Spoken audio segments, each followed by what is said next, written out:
నమస్తే. నేను రాసి చదివిన కవిత విని మీ అభిప్రాయం తెలియచేయండి. సబ్స్క్రిప్షన్ చేయడం మర్చిపోకండి. నేను సైతం నా మదిలో నేను సైతం అందరిలాగే అనుకుంటున్నాను. నేను సైతం ఒక భాను తేజము అవుతాను అజ్ఞానపు చీకట్లు తొలగించగా. నేను సైతం ఒక శశికిరణం అవుతాను తాపస హృదయాలను ఓదార్చగా.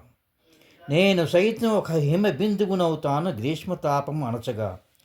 నేను సైతం ఒక మహోన్నత శిఖరమునవుతాను ఉన్నత భావాలు పంచగా.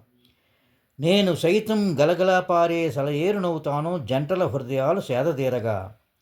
నేను సైతం వసంతమాసం అవుతాను వసంత కోకిల రాగాలు ఆలపించగా.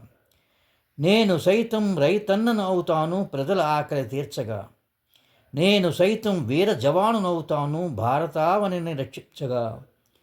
నేను సైతం నిస్వార్థ దేశ నాయకుడినవుతాను దేశ భవితను కాపాడగా. నేను సైతం నిరంతర విద్యార్థిని అవుతాను మరో అబ్దుల్ కలాం లాగా. నేను సైతం కళ్ళలో కంటాన్ని తెలిసింది నా మరి నన్ను తట్టి లేపగా. విన్నారు కదా? మీ అభిప్రాయం తెలియచేయండి. సబ్స్క్రిప్షన్ చేయడం మర్చిపోకండి. అయిమా.